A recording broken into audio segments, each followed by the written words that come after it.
Melaghar municipality area থেকে আমরা যারা ডোমেস্টিক ওয়ার্কার আছেন তাদেরকে নিয়ে আমরা আজকে সিএফটিওর নেতৃত্বে আমাদের সিপাহীজলা জেলার যিনি জেলা শাসক আছেন ওনার কাছে আমরা ডেপুটেশন দিই। আমাদের এজেন্ডা ছিল আমাদের মেলাঘর মিউনিসিপ্যাল এলাকায় মেলাঘর সিডিপিইউ থেকে 86টা ভাতা গত 5-6 মাস আগে ঘোষণা হয়েছিল। 86টার মধ্যে এমনও দেখা গেছে আমাদের মেলাঘরের খুদ ভাইস চেয়ারম্যান নিজের নামে ভাতা বানিয়ে নিয়েছেন, ভাতা করিয়ে নিয়েছেন। এমনও দেখা গেছে অনেক যারা কন্ট্রাক্টর সরকারি ঠিকাদার তাদের বউকে পর্যন্ত গৃহপরিচারিকার ভাতা দেওয়া হচ্ছে। এমনও দেখা গেছে বাজারের পার্সের দোকান, বড় পার্সের দোকান, বড় কাপড়ের দোকান, বড় গ্রোসারি মানে মুদিমালের দোকান, এরকম বড় বড় দোকান, স্বর্ণের দোকান, এরকম বড় বড় ব্যবসায়ী প্রতিষ্ঠিত ব্যবসায়ীদের বউকে গৃহপরিচারিকার ভাতা দেওয়া হচ্ছে।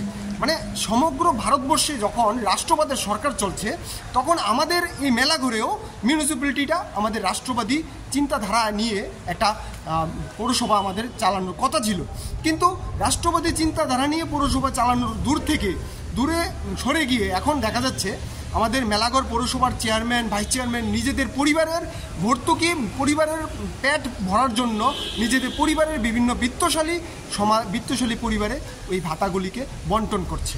আমরা মেলাঘর পৌরসভা এলাকাধীন আমাদের সিএফটিওর মানে শাখা সংগঠন মেলাঘর ডোমেস্টিক ওয়ার্কার ইউনিয়ন, এই ইউনিয়নের পক্ষ থেকে আমাদের জেলা শাসকের কাছে আজকের দিনে আমরা একটা ডেপুটেশন দিই যে এই 86টা ভাতার মধ্যে এমনও ভাতা দেখা গেছে যেগুলি সম্পূর্ণই অবৈধ।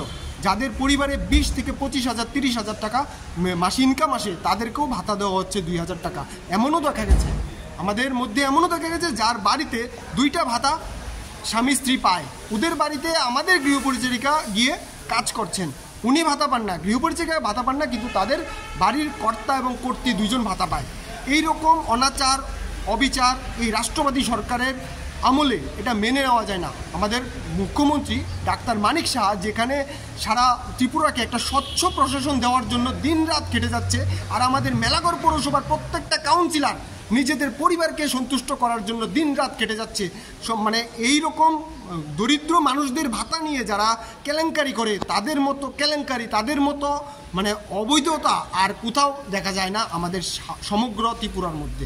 তাই ডিএম সাহেব আপনারা কি আশ্বাস দিয়েছেন? ডিএম স্যার আশ্বাস দিয়েছেন এই রকম যে অবৈধ কাজ হয়েছে এটা উনি নিজে দায়িত্ব নিয়ে এটা মানে পরীক্ষা বা নিরীক্ষা করবেন, ইন্সপেকশন করবেন, করে অবৈধ ভাতাগুলিকে কেটে দেবেন। এবং আমাদের যারা 9 জন ভাতা মানে প্রাপক, যে 9 জন আমাদের মানে আমাদের সিএফটিআই থেকে যারা দাবি করেছিল, আবেদন করেছিল, তাদেরকে ভাতা পাওয়ার ব্যবস্থা করে দেবেন।